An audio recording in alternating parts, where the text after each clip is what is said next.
everyone, and welcome back to another episode of Our Circle. I'm Rhiannon. And I'm Jess. And today we have a very special guest with us. It is our first guest, a director and writer, Brooke Ellis. Thank you very much for coming today on our podcast. I'm very excited to have you. Thanks. I mean, we want to know all about you. I've known you for the last 10 years, I guess, and I've kind of feel like I've only really known you through social media recently, really. And I've seen you start all these amazing projects and companies, and I think our listeners would love to know more about it. So can you tell us about your company, Ellis Gray Productions? Can you tell us like how it started? Like, how did this all happen? So we started back in 2018. I think it's October 2018. Basically how it all started was I joined a CrossFit gym in Staines. Right. And whilst there, they needed to promote an event they were running.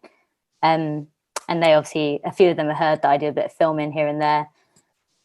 So I said, yeah, I'll help out. I'll bring the camera down. We can kind of draft up a little bit of a story to it and put it together. And then that's where I met my business partner, Andy. So he works at Sky and does producing and editing for Soccer Saturdays, that's what it's called.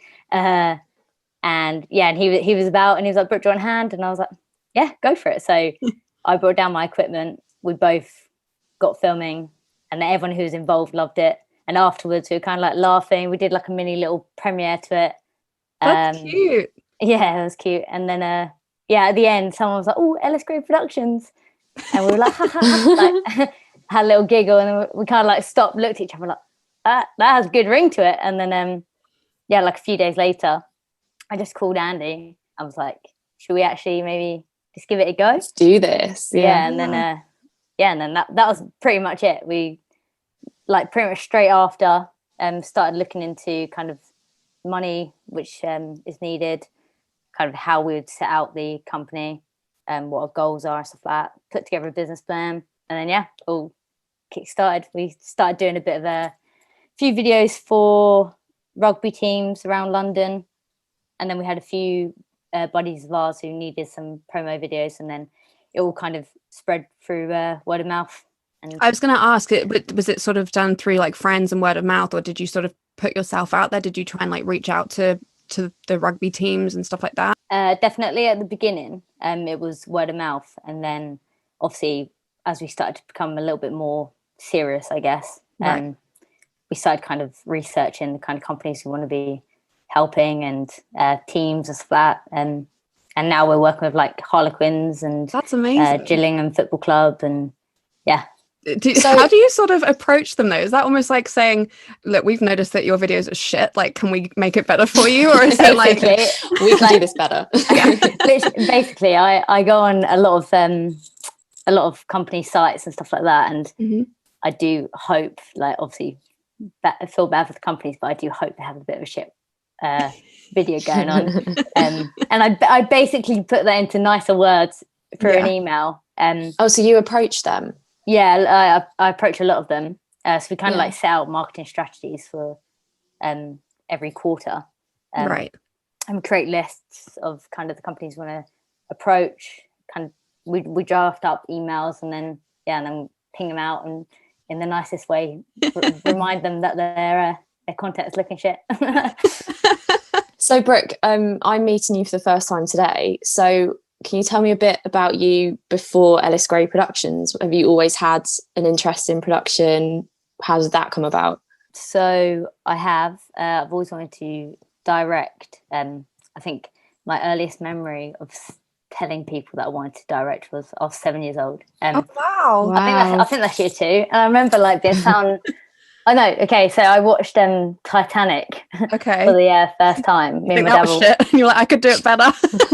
Yeah, this is shit. And me and my dad were watching it, and it had to keep going on pause because people were like walking through and stuff. And I was like come on, I want to go there. And at the end, I was just like, oh my god, that was so good. And I didn't know how they managed to get this big fucking ship sinking. So I just started doing research, and obviously found James Cameron, and then started researching James Cameron, and learning all the behind the scenes.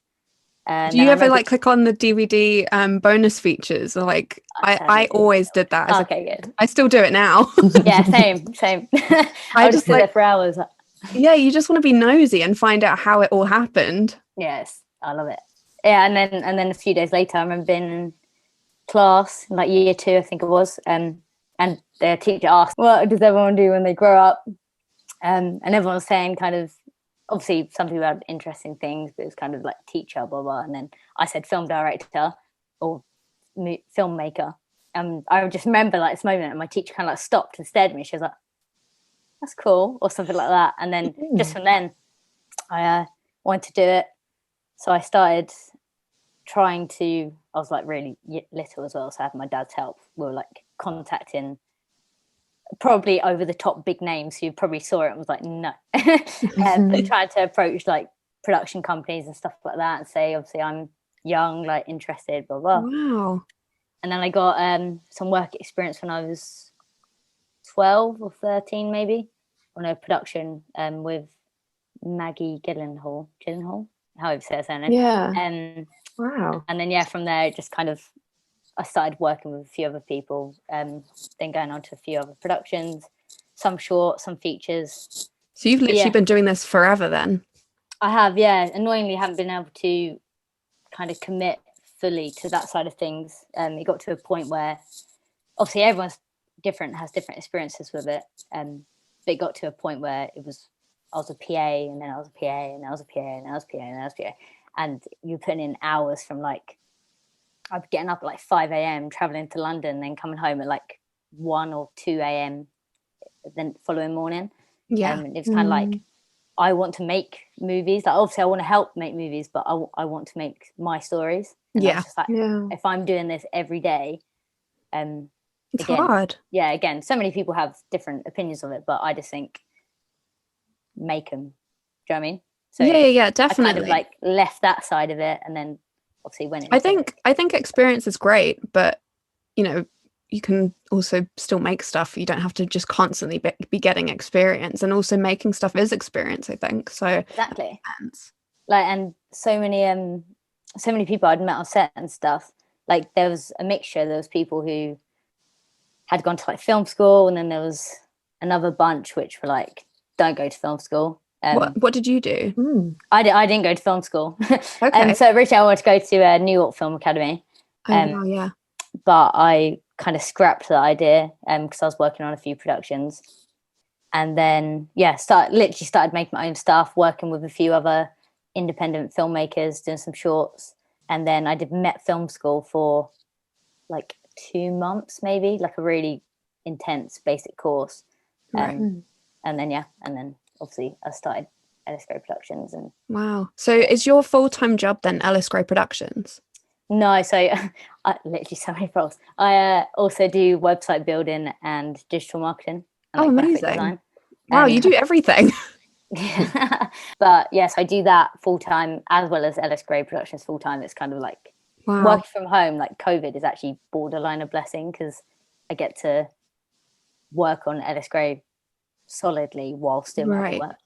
I wanted to ask, has the pandemic at all affected your business, both I guess the company that you work for, the web design that you do, and for Ellis Gray Productions? Have you, I mean, you said already it's a blessing, but has it affected the projects that you have, or things that you've wanted to do? Like, have you had goals for last year that you didn't get to complete and that have sort of gone over to this year? Like, what's that sort of looking like for you?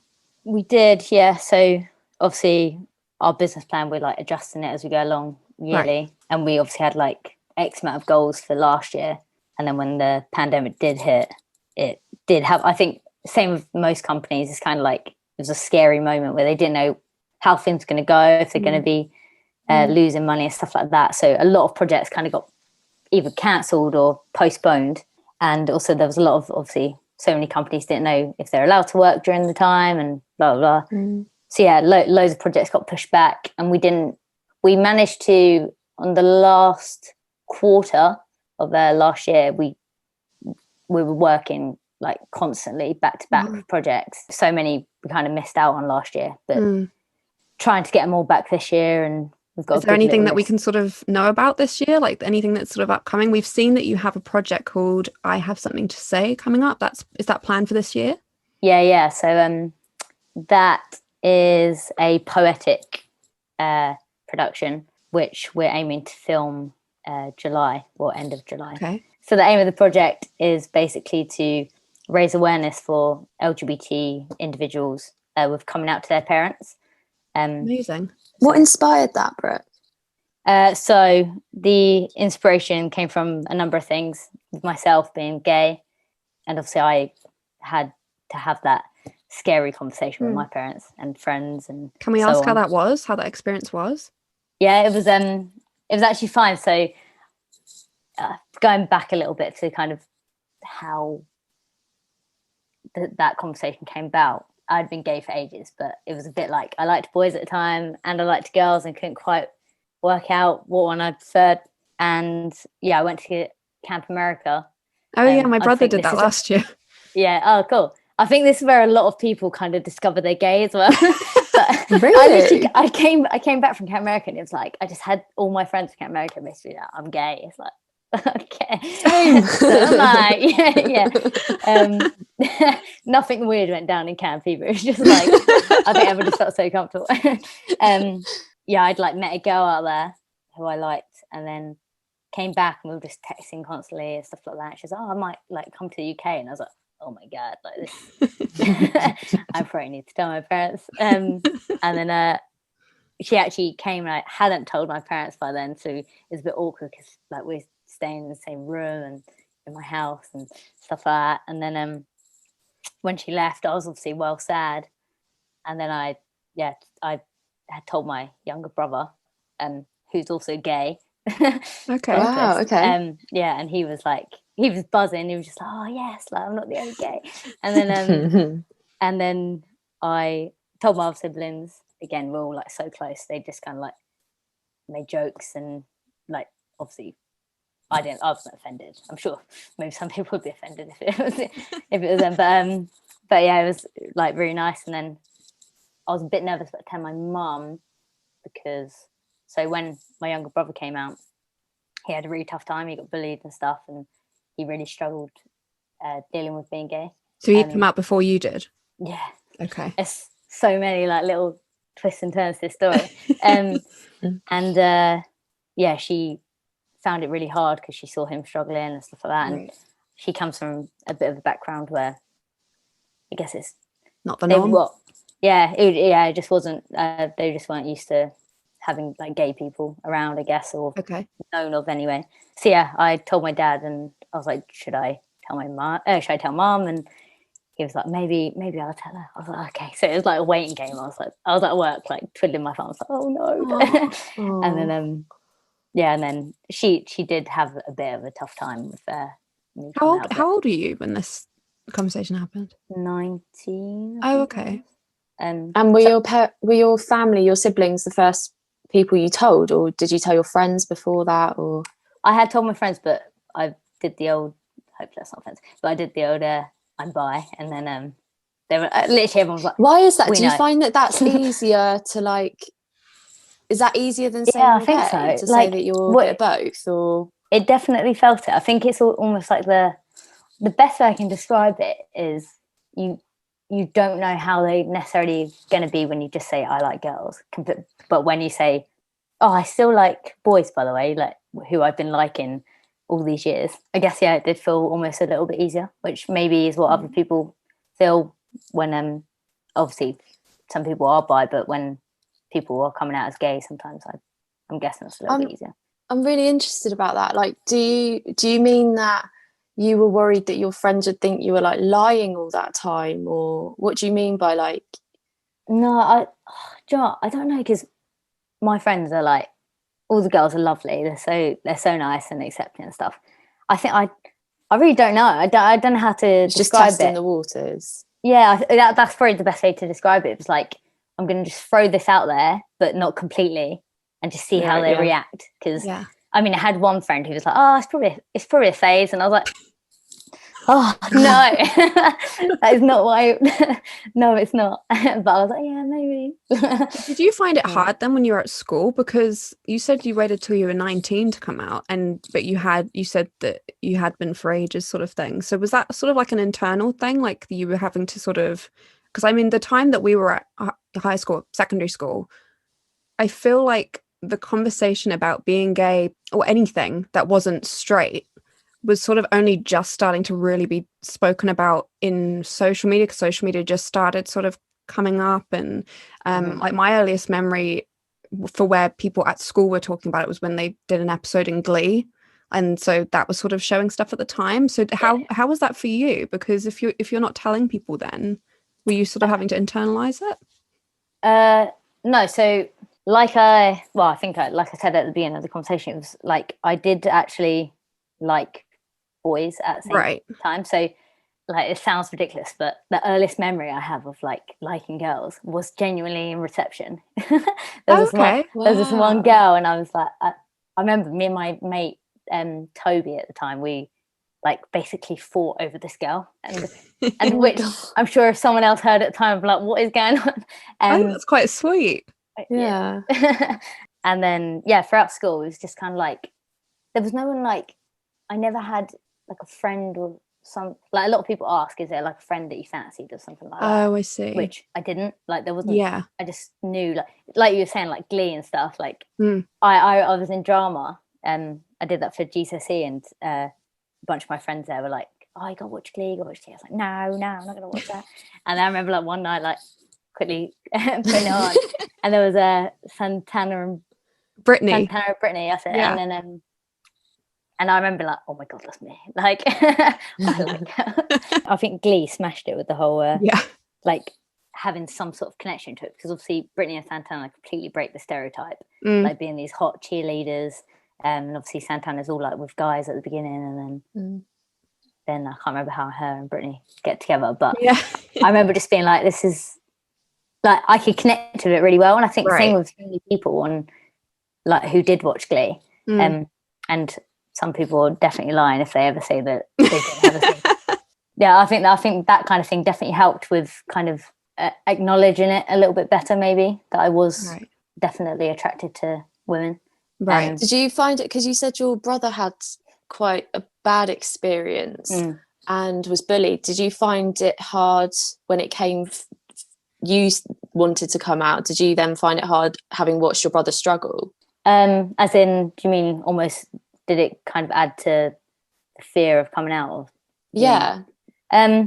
not really. Like, it sounds almost bizarre because I came out at 19, but I genuinely was very comfortable with like how I felt and stuff. And I did have in the back of my head, if I meet a girl and I really like her, then I'll like, so be tell people I like girls. But if I continue seeing boys and there's a guy that I like, then whatever. So when Colby, my little brother, had come out, he was like really brave, like telling our family and stuff, because he struggled so much for himself, and he got depressed and had a really bad time. And I think it was more just, it more inspired me, if that makes sense. Almost took away the fear. Like empowered you. Yeah, I think so. Like, because he was so much younger than me as well. And by that point, I like I said, I hadn't thought, oh, I'm going to come out. But from seeing him go through such a tough time and getting the courage to actually admit it to people and himself, I think it kind of took away the fear. And when it came down to it, I was like, oh, he's done it. I need to That's be able really to nice. throw the balls and do it myself. Yay, little brother. Yeah, I know, he's a little hero. Oh, so sorry, we sort of went off track a bit, but you said that this sort of all inspired the upcoming project that you have. Yes, definitely. Yeah, so what our aim is to get this out on National Coming Out Day, October the 11th. And what we're trying to do is get as many companies and names behind the project. So we want to be able to raise around £5,000, which seems like quite a bit, but we want to be able to pay the whole team, cast and crew of the production, as well as location, and also be able to have additional money to donate to LGBT charities around the UK. Amazing. So that's kind of the conversation that the poem follows, is kind of based around personal experience as well as experience from others, which I've heard. I'll have to send you a copy of the poem so you can have a little read. Yes, please. We'd love yes, to. please, yeah. Yeah. So this sort of also ties up with your organization Coming Out UK, doesn't it? Is this linked at all? Like, as in, is it a project that's linked with them, or is it separate? So that's also definitely part of the inspiration for the project. Right. So Coming Out UK is actually on hold, sadly, and has been for maybe about a year now, actually. Is that because of the pandemic, or just because of other? No, it's because just there's just so much going on, and Coming Out UK, but I was pretty much running the whole thing on my own, so I was trying to organise events. We're doing like little production work for it, and obviously there's the advice that goes into it, trying to get donations, and it was just a lot. I had so many things going on. I was like, this is, sadly, I'm going to have to put this on hold. I plan to come back to it and be able to make Coming Out UK a big thing again, but at the minute it's just on hold. So it's the focus on Ellis Gray and this current project, which is created by Ellis Gray Productions. Yeah. So definitely the work from Coming Out UK and the experience of running the organisation has definitely helped like push this project. And also, just there's a lot of, even from myself being gay, with running Coming Out UK, I learned so much about just literally about everything, different kinds of people and sexualities and all backgrounds, races and stuff like that. And it's amazing. So it definitely helped, and definitely it has a link to the project. Yeah, that's great. So do you, sort of to go back to how things have been paused, do you feel like with the pandemic it's affected everyone and everything, but do you think it sort of affected people's coming out experiences at all? Oh, that's a very good question. Now that you've said that, I reckon it more than likely has.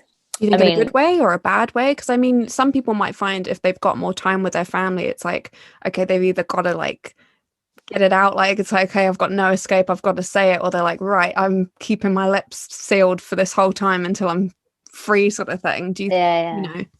That's a really hard one to answer, just because like there's so many different ways to look at it, I guess. I mean, if it was, say, me, I might have found it easier, but obviously you just don't know the background of families, and that's the whole thing, because obviously there's a lot of worry for people who are in like abusive relationships and stuff like that, and it's hard obviously to know everyone's kind of background, but hopefully people are surrounded by nice understanding families who they could come out to during the pandemic and have the love and support and time with them to talk about it. Yeah. Do you think that social media has helped with the LGBT community as well? Like, because I think over the last few years, we've had so much, like so many more apps and so many more things to consume, you know, just different information all the time.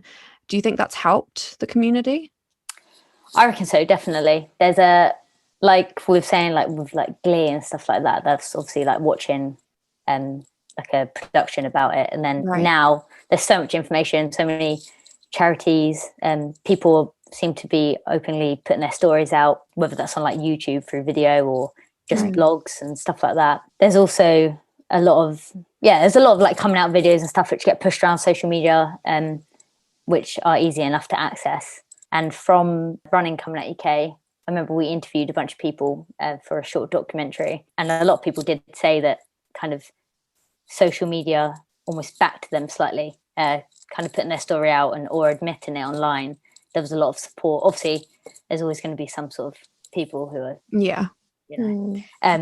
but a lot of them did say that this definitely helped them, as there was never that kind of thing back in the day, obviously. Like you said with your brother, like he inspired you. It's like social media gives you that access to see so many other people coming out, so definitely. I guess it's more inspiration right at your fingertips almost. It's right in front of you, like, oh, I could do that.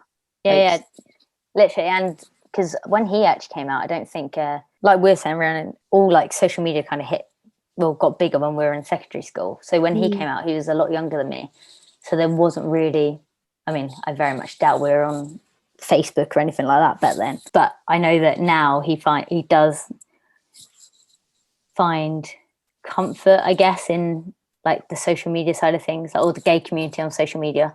And that's great. Yeah, there's a lot of people he's managed to talk to and get to know and hear their stories and stuff like that, which is cool. That's so lovely. So I guess we would kind of like to sort of wrap this up and ask you what makes up your circle. So, you know, is that to do with, you know, production? Is it to do with your friends? Is it a whole combination? Like, what makes up your circle? I'd say what makes up my circle is my family, for sure, my friends, of course, my girlfriend, and a lot of writing of scripts and filming productions. Which we cannot wait to see.